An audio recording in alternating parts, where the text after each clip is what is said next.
Polls close at 7 tonight in the South Carolina Democratic primary. Turnout was light at the beginning of the day and was expected to remain light in comparison to last week's GOP primary. However, poll workers we spoke with say there was diversity in the voters that did show up. In the past, most of the people in Precinct 67 have voted in the Republican primaries or have voted Republican in general elections. So we had a big turnout last week, about 30% in that. 25 is more mixed, so we may get more 25 voters today. I don't know for sure. I doubt we'll get 10% in either. Well, the nation, of course, is watching South Carolina tonight to see who wins the first in the South Democratic primary. Hillary Clinton has been leading substantially in the pre-election polls. Nickelle Smith rounds up today's voter turnout.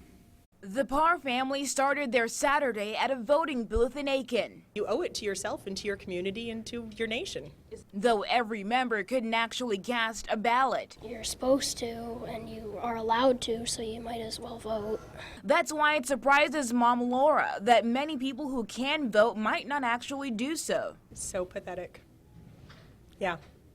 It took us 30 seconds. At the Odell Week Center polling location, it was evident that the Democratic primaries would be very different from their Republican counterpart. The turnout has been very, very, very light.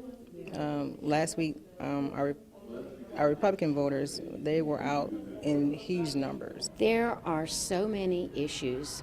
Issues that send Mary Kaplan to the voting booth every year. I've always voted. I've never missed an election. The Democrat who won the 2008 primary elections drives her passion this year.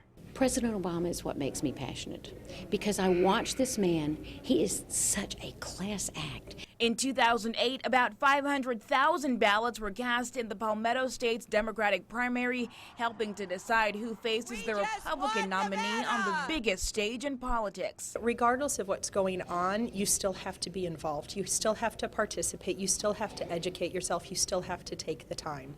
Election officials hope those who missed the vote for the primaries will try getting on board for November. Reporting in Aiken, Nickelle Smith, WJBF News Channel 6. More than 700,000 votes were cast in last week's Republican primary in South Carolina. We'll have today's final numbers after the polls close at 7 p.m. Be sure to check out our website, WJBF.com, for the latest primary numbers.